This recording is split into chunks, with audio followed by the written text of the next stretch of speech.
자, 두 번째 강의를 준비했습니다. 두 번째 강의는 김현철 단장님이신데요. 현재 보건산업진흥원 코리아 헬스 인더스트리 디벨롭먼트 인스티튜트 코리아에서 디렉터 오브 R&D 스트래티지를 맡고 계신데 이제 그 직책이 어떻게 바뀌셨는지 모르겠습니다만 하여튼 수년간 R&D 스트래티지 디렉터로서 김현철 박사님께서 굉장히 많은 노력을 해주셨습니다. 저희들도 많이 혜택을 받고 있습니다. 오늘 강의 제목은 Biohealth Startup Government Policy Trends and Implication으로서 스타트업에 관해서 정부의 폴리시가 어떤지에 대해서 한 20분간 강의를 해주시겠습니다. 부탁드리겠습니다. 네, 안녕하세요. 저는 한국보건산업진흥원에서 일하고 있고요. 정부 R&D 사업을 기획, 평가, 관리하는 업무 역할을 하고 있습니다. 아마 이제 기존에서 얘기하셨던 분들이 주로 하시는 부분들은 이제 기술적인 내용이라든지 어떻게 더 혁신을 위해서 기술적인 지원이 가능한지 협력할 수 있는지에 대한 말씀을 해주셨을 거고 앞으로 해주실 거라고 믿는데요. 저는 주로 이제 정부 R&D를 지원하는 역할을 하다 보니까 우리가 이제 그런 부분을 생각했을 때 우리가 어떻게 스타트업들이 대비하고 어떤 기본 방향을 가지고 운영하거나 시작해야 되는지 그리고 앞으로 어떻게 나아갈 것을 생각해야 되는지에 대한 부분을 주로 말씀드리도록 하겠습니다. 오늘 말씀드릴 순서는 이와 같고요. 처음 시작은 이렇게 말씀드리겠습니다. 하이브리텍이라고 해서 샌디에고에서 되게 유명한 바이오 벤처 기업이 있었고요. 이게 이제 1978년에 설립됐었고 이게 이제 수년간 1986년에 일리에 이제 인수가 되었거든요. 근데 그 이후로도 계속 분사되고 창업을 시작해서 여기서 나온 기업 가치가 수백억 달러에 이르게 됩니다. 그래서 이제 샌디에고의 큰 바이오 벤처 생태계를 이루은 어떤 하나의 뿌리가 되었습니다. 우리나라도 유사한 사례가 있고요. LG 생명과학에 있는 출신들의 어떤 연구원들이 초반에 어떤 자유로운 연구풍에 LG 생명과학에 입사하셔서 연구를 하셨고 중간에 나오셔서 다양한 벤처를 차리셨고요. 여기 있는 가치가 그때 당시에 생명화학에 합병하기 전까지 기업 가치가 훨씬 더 높았다고 합니다. 결국 어떤 큰 역할을 해줄 수 있는 기업이 또 분사하고 협력할 수 있는 생태계를 만드는 것이 가장 중요한데 그런 역할을 해주는 게 아마 정부의 역할과 또 민간과의 협력이 아닐까 싶습니다. 바이오헬스 인더스트리에 관련해서 관련된 어떤 전반적인 팔리시와 같이 조금 말씀을 드려야 앞으로 우리가 어디에 가야 될지 그리고 어디까지 왔는지 어디로 가야 될지에 대한 좀 이해가 있을 수 있는데요. 1977년에 이제 GMP가 시작되고 그 다음에 물질 특허가 도입되고 G7 프로젝트가 시작되어서 이제 본격적인 R&D가 정부에도 뿌리를 내렸고요. 1999년에 최초의 신약인 썸플라라는 약이 개발되었습니다. 그 약 자체의 가치에 대해서 논할 필요는 없지만 이때부터 계속적으로 SK는 신약 개발에 대해서 끊임없이 도전을 했었고 이런 실패 자산이 나중에 큰 역할을 하게 되는데 그 중간에 2000년도에 바이오 벤처 컴퍼니의 붐이 일어나고 그리고 이제 최초의 또 신약이 FDA에서 승인을 받는 신약도 나오게 됩니다. 이후에 이제 정부 지원이라든지 틀이 갖춰지게 되고요. 그 이후에 이제 정부의 약가 규제 같은 여러 가지 문제가 생겨서 또 한동안 어려움을 겪게 되거든요. 바이오벤처 1세대 바이오벤처들이 이때 굉장히 많은 자금난으로 힘들어했었고 어떻게 이 부분을 돌파해야 되는지 굉장히 고민이 많았습니다. 사실상 그 오랜 시간 동안에 자금을 계속적으로 연명해가면서 비즈니스 모델을 만들려고 노력했었고 그렇지만 사실상 선뜻 투자하는 그런 어떤 투자자라든지 이런 부분이 없었거든요. 이 당시 이런 부분에서 가장 도움이 됐었던 게 이제 정부 연구개발비였고요. 실질적으로 정부 연구개발비가 엄청나게 많은 기술 이전에 큰 도움을 되거나 이런 부분은 그닥 많지는 않습니다. 하지만 실질적으로 계속적인 실패를 도전할 수 있는 어떤 자산의 축적에 큰 근간이 되었던 건 사실이었거든요. 그리고 2015년에 드디어 이제 한미에서 큰 라이센싱 딜이 일어나게 되죠. 근데 이때 사실상 정부 분위기는 어땠었냐면 바이오 산업 더 하는 게 의미가 있는지 접어야 되는 게 아닌지에 대한 굉장히 논란이 많았었습니다. 접자라는 얘기까지 나왔었는데 이때 이게 터진 거예요. 그 이후에 이제 보다시피 2016년에는 다시 바이오벤처 붐이 일어나고 그다음에 2019년에는 드디어 우리나라에서 혁신신약이라는 이름에 걸맞는 약이 US FDA의 승인을 받게 되고 그리고 바이오벤처 투자만 해도 1조 원이 넘게 되고 올해만 해도 이제 바이오를 큰 하나의 성장 동력으로 삼겠다라고 정부에서 이제 발표를 하고 그다음에 그 부분을 투자하게 되는 거거든요. 근데 실질적으로 정부에서도 제가 알기로 여러 가지 시스템 반도체라든지 미래 자동차 얘기는 하고 있지만 바이오가 실질적으로 우리나라 산업의 주요한 메인스트림이 될 거라는 거는 다들 기대가 굉장히 큰 상황입니다. 다른 산업에 비해서도요. 그 스타트업 폴리시에서도 보게 되면 이제 1995년에 바이오 벤처 협회가 설립되고 코스닥이라고 해서 사실상 어떤 안정적인 수익이 이루어지지 않는 시장에 대해서도 거래할 수 있는 시장이 열리게 되고 1999년에서 2000년까지 벤처 기업의 붐이 일어나죠. 그 다음에 이제 다시 벤처 버블이 터지게 되고 그 이후에 이제 여기도 굉장히 어려움을 겪게 되는데 이때 이제 모태 펀드가 나와서 이런 부분에 대해서 완충적인 정부의 민간의 투자에 대해서 완충적인 역할을 해주는 PPP 펀드 역할을 하게 되고요. 그 다음에 이제 2007년에 금융위기 이후에 벤처 스타트업을 다 활성화 대책이 일어나게 되고 그 다음에 이제 중소벤처기업부라는 것까지 만들어서 이제 중소벤처기업에 대한 전폭적인 투자가 이루어지게 되고요. 지금 현재로 R&D 투자라든지 이런 부분에 있어서 전체 예산은 산업통상자원부보다 더 많다고 알려져 있습니다. 2019년에는 드디어 벤처 비즈니스에 대해서 확산을 어떻게 할 것인지에 대한 전략까지 세우게 되죠.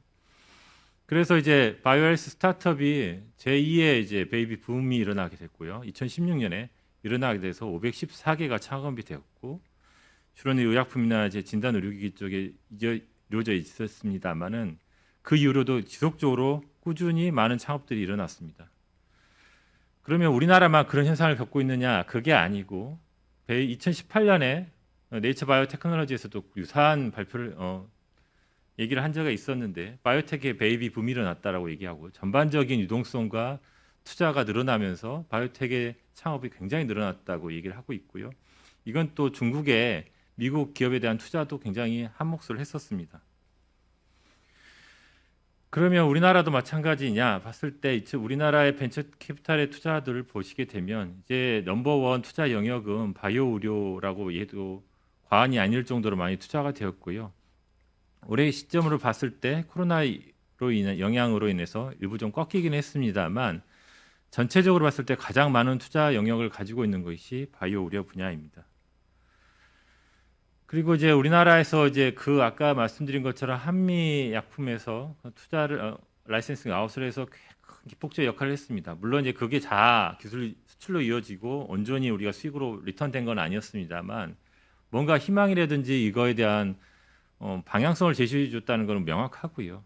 그 이후에 우리나라에서 꾸준한 라이센싱 아웃으로서 2020년 10월까지만 해도 9조 5천억 원 정도의 라이센싱 아웃이 이루어진 게 통계로 잡히고 있습니다.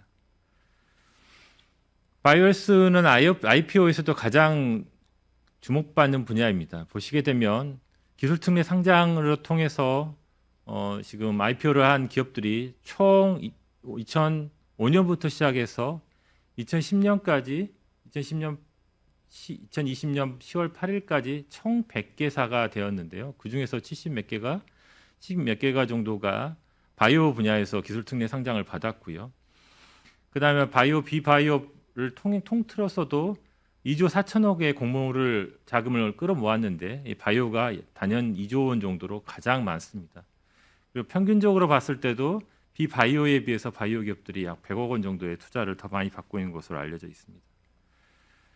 스탁에서도 가장 핫한 분야가 이제는 바이오 분야라고 얘기도 과언이 아니고요. 코스피 시장에서도 삼성바이오로직스, 셀트리온을 비롯해서 코스닥의 10대 랭킹에 안에 드는 기업들이 다 바이오에 6개가 포함되어 있습니다. 이 추세가 계속 갈 것이냐? 그건 불확실합니다. 이제 코로나로 인해서도 이런 영향을 받았지만 사실상 코로나로 인해서 수혜를 받은 분야도 바이오헬스 분야이고 코로나로 인해서도 불확실성이 높아진 분야도 바이오헬스 분야라고 생각이 됩니다. 물론 이제 모든 게 다 그러냐? 다른 분야에 대해서 더 그러냐? 그렇다고 얘기할 수는 없지만 영향을 분명히 받고 있는 건 사실이고요. 올해 이제 투자를 보시게 되면 12인사이트에서 발표한 자료를 보시게 되면 올해 1분기, 2분기, 3분기는 올해 전년보다 투자가 더 늘어났습니다. 디지털 헬스나 비대면 의료라든지 이거에 대한 기대감이 굉장히 커졌고 이거에 대해서 앞으로도 계속적인 투자에 대한 부분에 대한 기대가 커졌다고 볼 수가 있는데 그렇지만 이제 4분기는 조금씩 떨어지는 추세를 보이고 있습니다. 불확실성이 커졌다는 거죠. 이게 얼마나 장기가 지속될지에 대한 불확실성이 커졌다는 걸 의미하고 투자 금액은 늘었지만 실질적으로 그래프를 보시게 되면 투자의 초기 단계 투자 금액은 점점 줄어든 것으로 보아서 창업에 대해서 사실상 약간씩 환경은 점점 안 좋아지고 있다고 보여질 수도 있습니다. 불확실성이 커졌다고 얘기할 수 있는 거죠. 그래서 모든 이제 환경이라든지 이런 건 굉장히 좋아지는 것처럼 보이지만 앞으로 계속 그렇게 될 거냐? 이건 좀 불확실한 게 있는 것이고요. 그다음에 바이오 헬스의 이노베이션 스트럭처를 좀 보시게 되면요. 실질적으로 바이오헬스 이노베이션 스트럭처는 이제 실질적으로는 아이디어가 있어서 그거에 대한 개념 증명을 하고 가치 증명을 한 이후에 제품화되고 그게 베스트 프랙티스로 해서 실제 의료 현장에서 쓸 수 있게끔 확산되는 구조여야 되고요. 이 과정에 있어서 우리가 어떤 기회나 이런 어떤 언맨 니즈를 파악해서 스타트업이 만들어지고 스케일업을 하게 되고 그다음에 가치가 일부 증명이 되게 되면 이때 라이센싱 아웃이나 IPO나 M&A를 하게 되죠. 근데 이제 이게 실질적으로 그렇게 정상적으로 버추어스 사이클이 정상적으로 잘 흐르면 상관이 없는데 실질적으로 이 과정에서 굉장히 어려움도 많죠. 실질적으로 이 분야에 대한 어떤 언맨 니즈를 파악하는 데 있어도 전문가가 굉장히 좁고 실질적으로 여기서 발명된 것에 대해서 잘 알지 못하거나 또 IP에 있어서도 실질적으로 쉽게 IP를 너무 빨리 만들어 가지고 가치에 대해서 정확하게 평가받지 못하는 경우도 많고요. 제품을 일단 만들었는데 실질적으로 너무 비싸서 실질적으로 비용 대비 효과성은 굉장히 낮은 경우도 많고요. 결국 이 각각 분야에 대해서 전문성이 너무 달라서 실질적으로 혁신 단계별로 그러한 전문가들을 모아서 하나의 팀을 이루고 이 부분에 대해서 더 효과적인 혁신과 임팩트를 높이는 데 있어서의 효과적인 팀을 모을 수 있고 전문가를 모을 수 있는 그러한 역량이 굉장히 중요하다고 할 수 있겠습니다. 실질적으로 바이오헬스 에코시스템을 보게 되면 이게 뭐 다른 나라도 크게 다르지는 않습니다만 샌디에고 케이스를 보시게 되면 어떤 아이디어인 테크놀로지가 나와서 초기 단계 엑셀러레이터를 만나 스타트업 페이스를 거쳐서 시드 펀드를 받고 벤처 캐피탈의 도움을 받아서 이후에 IPO나 M&A라든지 그다음 기술 수출 같은 것을 통해서 그 기업이 엑시트를 나가게 되면 다시 재투자할 수 있는 선순환 구조를 가져야 되는데 우리나라는 아직까지 이런 선순환 투자를 가질 수 있는 구조까지 가지는 못했습니다.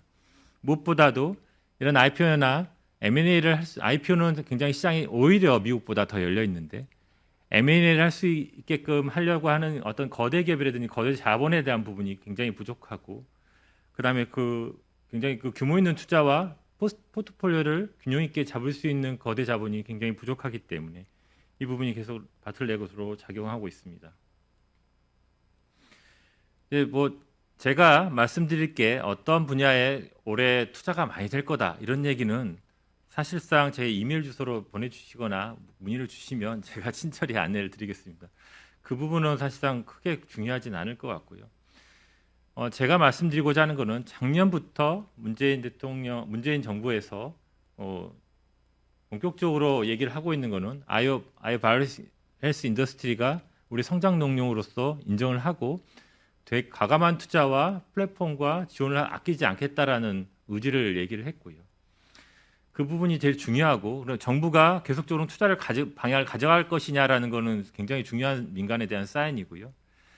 그리고 스타트업에 대해서도 뭐 조인트 IR이라든지 그다음에 KB를 통해서 사업화를 지원한다든지 팁스 프로그램에 있어서도 바이오 쪽을 좀 더 특화해서 지원을 해주겠다든지 이런 부분에 대해서는 굉장히 또 긍정적으로 평가할 수 있겠습니다. 그리고 이제 중소벤처 기업부에서도 실질적으로 바이오 쪽에서 어떻게 투자할 거냐, 그리고 바이오 벤처 기업 전반적인 부분에서 어떻게 할 거냐라는 방향을 봤을 때 특히 이제 바이오 쪽을 강조를 많이 하고 있는데 특이적인 사항을 보시게 되면 이번에 빅3라고 해서 차세대 시스템 반도체, 그다음에 미래자동차, 바이오헬스 세 가지 분야를 선택을 했었는데요. 이 중에서 다른 분야는 그냥 뽑을 게 별로 없었다고 들려지고요. 바이오헬스 분야가 가장 많이 이번에 선정되어서 지원을 하게 되었습니다. 결국 이러한 기업들이 유니콘까지 갈 수 있게끔 성장할 수 있게끔 지원을 하겠다라고 얘기를 하셨는데요. 이 부분에서 가장 걱정이 되는 부분이 있습니다. 선택과 집중을 통해서 하는 부분이 정부가 정말 잘 선택할 수 있는 거냐? 선택은 민간에게 맡기고 투자에 대해서 우리가 어떤 레버리지 역할을 해야 되는 건 아니냐라는 고민이 있고요. 그리고 이제 올해 며칠 전이었죠. 이번에 발표한 내용에 보게 되면 2023년까지 10조 원을 민간에 투자할 수 있도록 정부에서는 R&D 투자에 약 1.7조 원 정도의 투자를 함으로써 이런 부분을 이끌어내겠다라고 해서 실질적으로 정부의 자금이 레버리지 역할을 할 수 있게끔 하겠다라는 발표를 한 바가 있습니다. 그리고 이제 조금 더 반가운 소식이었던 거는 인프라스트럭처라든지 전반적인 환경에 대한 개선뿐만 아니라 중개 연구에 대해서도 실질적인 어떤 투자가 이루어질 수 있게끔 하겠다라는 부분이 또 사실상 의미가 있었다고 보여집니다. 그다음에 내셔널 드럭 디벨롭먼트 프로젝트라고 해서 국가 신약개발 사업에 보시게 되면 2.2조 원 정도를 10년간 투자하겠다고 했는데 이거에 대한 구조가 크게 인상적인 건 아닙니다만 한 가지 인상적일 부분은 단순히 R&D만 지원하는 게 아니라 스케일업과 비즈니스 디벨롭먼트를 모두 동시에 같이 지원할 수 있는 구조를 만들겠다라고 얘기를 했고요. 내년부터 지원될 예정이고 의료기기 분야도 동일한 구조로서 계속 이전에 R&D를 뿌려주는 역할뿐만 아니라 촉진해주는 사업화 지원을 관련된 부분에 대한 역할, CMC에 관련된 역할 모두 다 공이 같이 지원하는 구조를 가지고 있다는 게 특징적이라고 할 수 있겠습니다.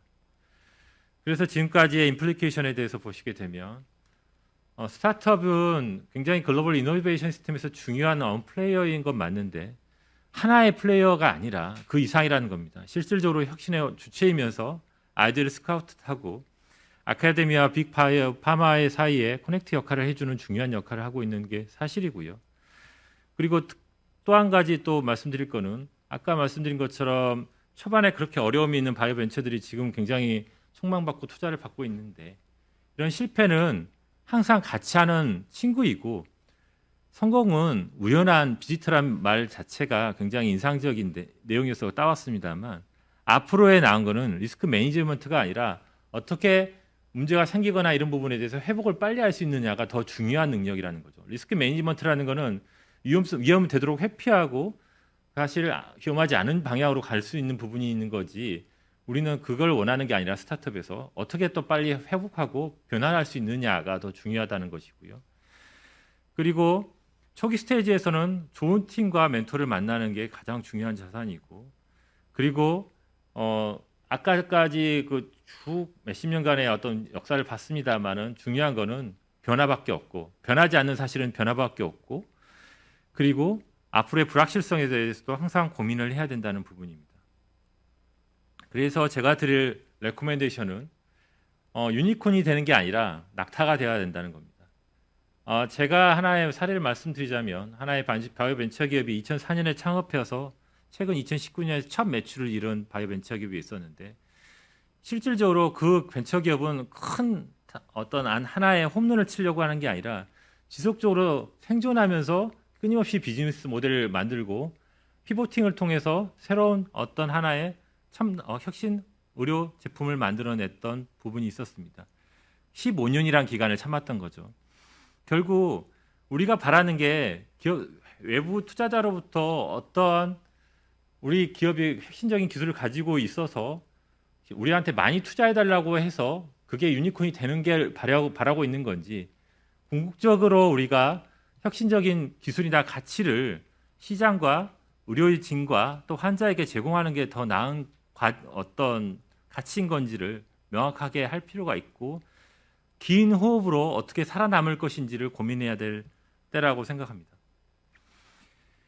그리고 또 중요한 것 자체가 바이오 벤처 기업들이 가장 많이 또 오해하는 부분이 스트롱 사이언스와 관련된 부분입니다. 실질적으로 사이언스가 약한 부분을 가지고 그걸 가지고 성급히 전임상을 가고 또 임상에 진입하는 기업들을 종종 보게 됩니다. 펀드레이징을 위해서 또 성장하기 위해서 빨리 성장하기 위해서 그런 부분이 있는데 그 동안에 수많은 데이터를 제공해야 되고 이게 과학적으로 입증되었고 탄탄한 기술임을 증명해야 되는데 이 부분에 대해서 굉장히 소홀하게 싶습니다. 그리고 이런 부분에서 무너지는 기업들은 중간에 어떤 부분에 대해서 실패가 났을 때 다시 되돌아가기 굉장히 어려운 부분이 많습니다. 그래서 실질적으로 사이언스가 탄탄해야 되고 데이터가 굉장히 탄탄한 그러한 형태의 연구 개발과 기반을 갖춰야만 앞으로 지속적으로 성장할 수 있는 기업의 토대가 될 수 있을 것이라고 생각합니다.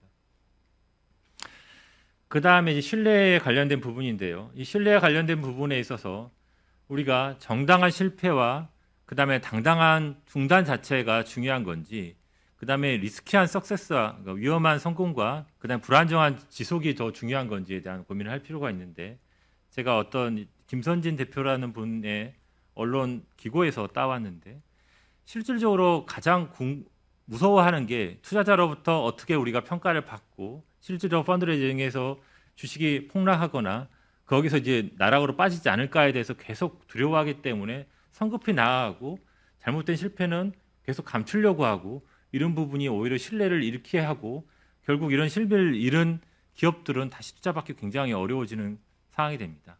처음부터 투명하게 하게 됐다고 한다면 이런 부분은 투자자로부터 신뢰를 받고 다시 일어섰을 때 투자자로부터 다시 한번 재기할 수 있는 기회를 갖거나 또 정부 투자 입장에서도 마찬가지입니다. 그런 신뢰를 가지고 솔직히 한 부분에 대해서 최소한 실패를 용인해 주려고 하는 최근에 어떤 정책적 방향을 가지고 있기 때문에 계속적인 신뢰를 갖게끔 만들어주는 건 굉장히 중요한 일입니다.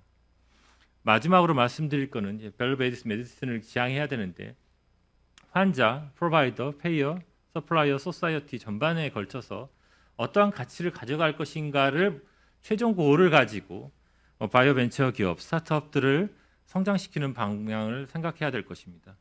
당장에 어떤 투자를 받거나 기업의 가치를 높이거나 그리고 성공적으로 엑시트하는 게 목표가 되어서는 실질적으로 우리가 원하는 형태의 혁신을 이루기가 어렵고 그런 기업들이 신뢰를 받아서 또 다른 형태의 우리가 커다란 에코시스템을 갖기 어렵기 때문에 우리가 지향하는 바가 전반적으로 우리 그 사회에 이득이 되고 환자에게 이득이 되고 의료진에게 이득이 되어야만 가능한 부분이고요. 이런 부분은 어떻게 보면 더 낮은 비용이라고 더 낮은 비용에 더 나은 아웃컴을 가져갈 수 있게끔 해야 될 것이고요. 한 가지 또 사례를 말씀드리자면 길리어드에서 소발디라는 제품이 나왔는데 그때 제품 자체 가격이 약 1억 원 정도였죠. 그럼에도 불구하고 그 기업의 제품이 팔릴 수 있었고 보험에 적용될 수 있었던 거는 실질적으로 C형 감염 치료로 인해서 나중에 간 이식을 받아야 될 때 비용 6억보다 훨씬 높은 가치를 가져갈 수 있다라는 것을 입증했기 때문입니다. 결국 우리가 더 나은 환자와 사회의 가치를 가져갈 수 있는 부분에 대해서 입증하고 그런 부분에 대한 부분을 계속적으로 고민할 필요가 있다는 부분을 마지막으로 말씀드립니다. 김현철 단장님 정말 깔끔한 강의 감사드립니다. 이것으로 바이오 스타트업에 대한 정부의 폴리시에 대해서 대강 감을 잡았습니다.